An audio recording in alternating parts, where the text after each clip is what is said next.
Elia benar, yang direvisi itu tafsir Al-Quran, bukan Quran. Hashtag heran. Oke, sebenarnya teman-teman banyak sekali yang DM saya, bahkan sampai caci maki saya. Saya bukan tidak mau bahas dia. Ya, bukan tidak mau menjawabnya. Bukan tidak bisa jawabnya. Akan tetapi saya malas nanti timbul kegaduhan lagi, cuman gara-gara Elia doang. Pertama, tidak gampang sebenarnya dalam mentafsirkan ayat Al-Quran. Kata Nabi SAW, "Man qala fil Qur'ani bira'ih." Siapa yang berani mentafsirkan Al-Quran dengan pendapatnya sendiri, faqad akhta'ah, maka dia telah keliru dalam memahami hal tersebut. Tafsir itu terbagi menjadi dua. Ada namanya tafsir bil ma'thur, ada namanya tafsir bil ra'yi. Bil ma'thur terbagi menjadi 4 lagi. Ayat dengan ayat, ayat dengan hadis, ayat dengan pendapat sahabat, bahkan ada ayat dengan pendapat tabi'in. Ada namanya bil ghairi ma'thur atau bil ra'yil tadi. Terbagi menjadi dua. Bil ra'yil mahmud, terpuji. Bil ra'yil madmum, tercela.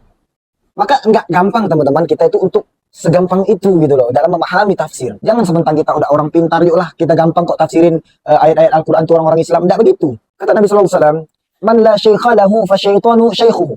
Siapa yang tak berguru maka syaitanlah gurunya.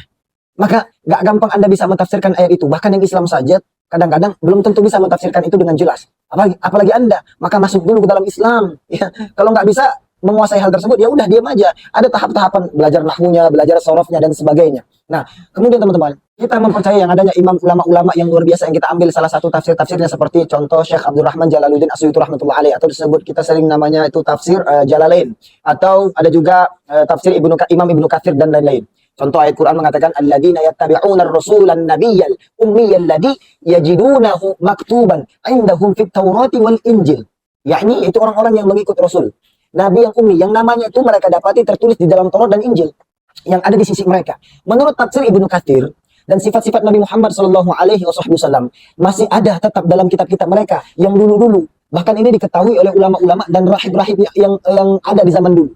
Makanya juga disebutkan di dalam Taurat dan Injil gitu loh. Kenapa disebutkan? Ya karena itu kitab emang turun-menurun gitu. Itu kitab dari Tuhan kami juga. Kami wajib 1.000.000% meyakini kitab tersebut. Bukan berarti kami harus menafikan atau mentiadakan kitab-kitab itu. Maka disempurnakanlah dengan Al-Quran gitu loh. Dan nggak bisa kami tidak meyakini hal itu. Karena kalau kami tidak meyakini beberapa kitab tersebut, maka kami akan menjadi kafir.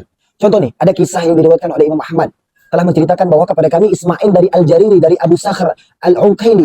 Ya kalau nggak salah ya. Telah menceritakan kepadaku seorang lelaki Badu yang menceritakan bahwa di masa Rasulullah, ia pernah datang ke Madinah membawa sapi, membawa sapi dah pokoknya. Setelah selesai dari jual belinya, maka lelaki Badui itu berkata, "Aku sungguh akan menemui lelaki ini," yang dimaksudkan yaitu Nabi Muhammad SAW.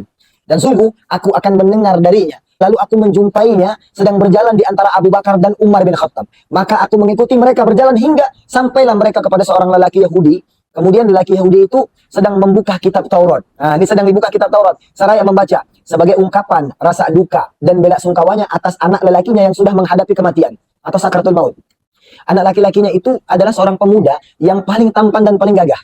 Maka Rasulullah SAW bertanya kepada mereka, "Aku memohon kepadamu dengan nama Allah Subhanahu wa Ta'ala yang telah menurunkan kitab Taurat itu juga. Apakah engkau pernah menjumpai aku di dalam kitab Tauratmu itu? Baik tempat-tempatku, sifat-sifatku, ataupun tempat hijrahku dan sebagainya." Maka lelaki Yahudi itu menjawab pertanyaan Nabi SAW, tidak ada. Dalam artian gelengan kepala itu tidak ada. Akan tetapi anak laki-laki yang sedang sakaratul maut tadi itu berkata, "Iya demi Allah atau demi Tuhan yang telah menurunkan kitab Taurat ini, sesungguhnya aku menjumpai di dalam kitab kami sifat engkau ya Rasulullah, baik tempat hijrahmu, sifatmu dan sebagainya. Dan sesungguhnya aku sekarang bersaksi asyhadu an la ilaha illallah wa asyhadu anna Muhammad Rasulullah." Dan orang tersebut pun masuk ke dalam agama Islam. Kemudian lalu dia meninggal dunia. Ya, begitulah kiranya. Ingat teman-teman, sudahilah problematika ini ya. Kami beriman kepada kitab-kitab terdahulu, baik Injil, Taurat, Zabur dan sebagainya. Jadi, tapi Al-Qur'anlah yang menyempurnakannya. Bukan berarti kami mentiadakan kitab yang lainnya. Faham? Jadi tolonglah jangan ada bertikai lagi, jangan bergaduh-gaduh lagi. Kesian orang-orang yang mau hijrah, kesian orang-orang yang mau tobat, kesian orang-orang yang dia nggak tahu apa-apa, orang-orang awam dan sebagainya dia mau berubah. Gara-gara kita bergaduh begini, jadi penyekat hidayah buat mereka. Ya, saya tidak mau cari musuh. Maaf kalau suara saya agak tegas karena aku orang Medan. Ya, orang Medan tuh memang apa yang dia makan itu yang keluar. Kayak kalau kamu makan daun ubi yang keluar. Begitulah orang Medan. Barakallahu fikum. Al-Fakir Rizki Habibullah Atualibi. Assalamualaikum warahmatullahi wabarakatuh.